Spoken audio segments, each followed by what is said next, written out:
नमस्कार। IIT ISM Dhanbad में इनकोथर्म 2025 का भव्य शुभारंभ। अंतर्राष्ट्रीय विशेषज्ञों ने साझा किए शोध और विचार। बताते चले कि भारतीय प्रौद्योगिकी संस्थान आईआईटी आईएसएम धनबाद में शुक्रवार को यांत्रिकी अभियांत्रिकी विभाग की ओर से पहले अंतर्राष्ट्रीय सम्मेलन इनकोथर्म 2025 का भव्य शुभारंभ किया गया। इस सम्मेलन संस्थान के शताब्दी समारोह के तहत आयोजित किया गया। उद्घाटन समारोह का प्रारंभ संस्थान के गोल्डन जुबली लेक्चर थिएटर में पारंपरिक दीप प्रज्वलन और स्वागत भाषण के साथ हुआ। सम्मेलन में देश विदेश के अनेक वैज्ञानिक, प्रोफेसर और शोधार्थियों ने भाग लिया। कार्यक्रम के दौरान विशेषज्ञों ने तरल गतिकी, ऊष्मा स्थानांतरण, स्वच्छ ऊर्जा और थर्मोफ्लूइड प्रणालियों जैसे विषयों पर अपने शोध और विचार प्रस्तुत किए। संस्थान प्रशासन ने बताया यह सम्मेलन शोध और नवाचार के क्षेत्र में एक महत्वपूर्ण पहल है जो युवा शोधार्थियों को अंतर्राष्ट्रीय मंच पर अपने विचार साझा करने और नई तकनीक पर काम करने का अवसर प्रदान करता है। सम्मेलन का उद्देश्य ऊर्जा दक्षता, पर्यावरण संरक्षण और सतत विकास से जुड़े शोध को बढ़ावा देना है। आने वाले 2 दिनों तक इस आयोजन में विभिन्न तकनीकी सत्र, शोध प्रस्तुति और विशेषज्ञ व्याख्यान इत्यादि आयोजित किए जाएंगे।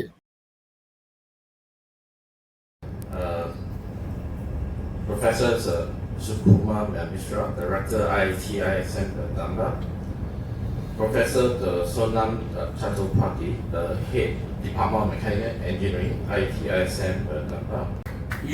Anything you build, it doesn't conform to second law of thermodynamics, you are wrong. So, creating an ambience and use is a very, very daring, as Professor Mishra has already said, and Professor Chattopadhyay has already said, this conference has taken.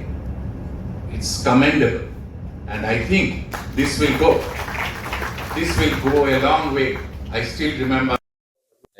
So it's actually the international conference on thermal fluids. Yeah, so I think the organizer is able to bring the researchers from across India as well as from overseas.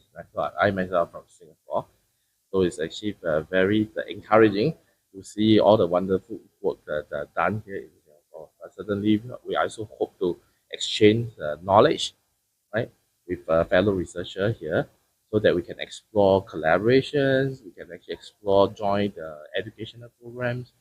So I think this is actually the inaugural conference. I certainly look forward to attending more conferences in the coming years. How significant? So the thermal fluids has been around for the decades, right? So it's not new, but because of some of the latest development, for example, AI workload, AI data centers, we're finding that the thermal fluids now is actually becoming one of the first consideration. In the past, it's always, for example, electronics, the power. Then you think about how do you do the cooling, the heat dissipation. But because of the very stringent requirement imposed, for example, by application like AI, so thermal fluids is now actually in fact coming to the forefront. So I think it's actually exciting times for academia, for researchers that are actually working in this domain. देखिए, thermal fluid engineering के ऊपर जो आज conference हो रहा है, ये बहुत इम्पोर्टेंट कॉन्फ्रेंस है।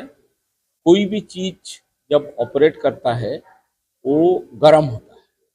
जब गर्म होता है उसका लाइफ कम भी हो जाता है, उसका ऑपरेशन में प्रॉब्लम होता है। और ये सब अगर हम देखेंगे कि कम करने के लिए ये जो कॉन्फ्रेंस हो रहा है उसका बहुत योगदान है। इसका भारत का इसमें कितना योगदान रहेगा? नहीं, देखिए, कॉन्फ्रेंस तो हो रहा है भारत में, तो भारत का योगदान तो रहेगा ही रहेगा।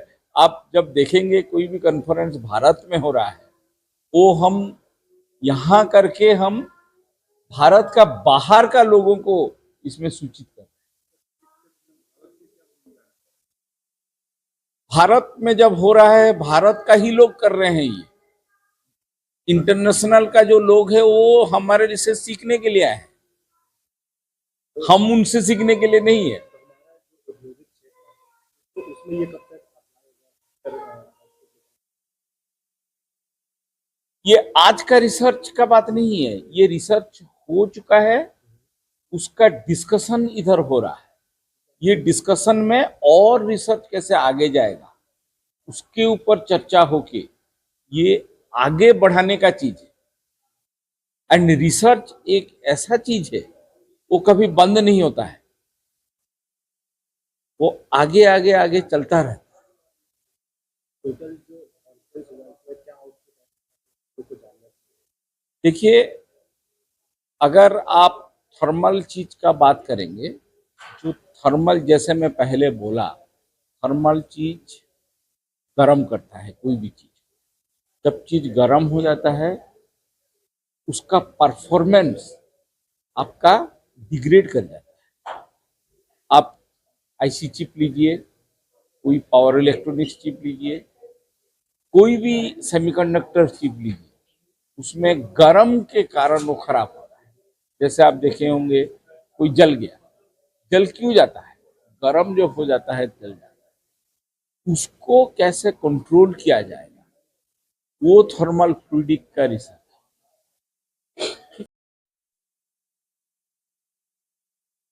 देखिए, थर्मल फ्लूइड इंजीनियरिंग के ऊपर जो आज कॉन्फ्रेंस हो रहा है, ये बहुत इम्पोर्टेंट कॉन्फ्रेंस है। कोई भी चीज जब ऑपरेट करता है वो गर्म होता है। जब गर्म होता है, उसका लाइफ कम भी हो जाता है, उसका ऑपरेशन में प्रॉब्लम होता है। और ये सब अगर हम देखेंगे कि कम करने के लिए ये जो कॉन्फ्रेंस हो रहा है, उसका बहुत योगदान है। कितना योगदान देगा इसका भारत का, इसमें कितना अहम योगदान रहेगा? नहीं, देखिए, कॉन्फ्रेंस तो हो रहा है भारत में, तो भारत का योगदान तो रहेगा ही रहेगा। आप जब देखेंगे कोई भी कॉन्फ्रेंस भारत में हो रहा है, वो हम यहाँ करके हम भारत का बाहर का लोगों को इसमें सूचित कर। भारत में जब हो रहा है, भारत का ही लोग कर रहे हैं। ये इंटरनेशनल का जो लोग है वो हमारे से सीखने के लिए आए हैं, हम उनसे सीखने के लिए नहीं है। तो उसमें ये कब तक ये आज का रिसर्च का बात नहीं है, ये रिसर्च हो चुका है, उसका डिस्कशन इधर हो रहा है। ये डिस्कशन में और रिसर्च कैसे आगे जाएगा उसके ऊपर चर्चा होके ये आगे बढ़ाने का चीज है। एंड रिसर्च एक ऐसा चीज है, वो कभी बंद नहीं होता है, वो आगे आगे आगे चलता रहता है। टोटल जो कॉन्फ्रेंस हुआ उसमें क्या आउटपुट है तो कुछ जानना चाहिए। देखिए, अगर आप थर्मल चीज का बात करेंगे, जो थर्मल, जैसे मैं पहले बोला, थर्मल चीज गर्म करता है कोई भी चीज। जब चीज गर्म हो जाता है, उसका परफॉर्मेंस आपका डिग्रेड कर जाता है। आप आईसी चिप लीजिए, कोई पावर इलेक्ट्रॉनिक्स चिप लीजिए, कोई भी सेमीकंडक्टर चिप लीजिए, उसमें गर्म के कारण वो खराब हो रहा है। जैसे आप देखे होंगे, कोई जल गया, जल क्यों जाता है? गर्म जो हो जाता है जल जाता है।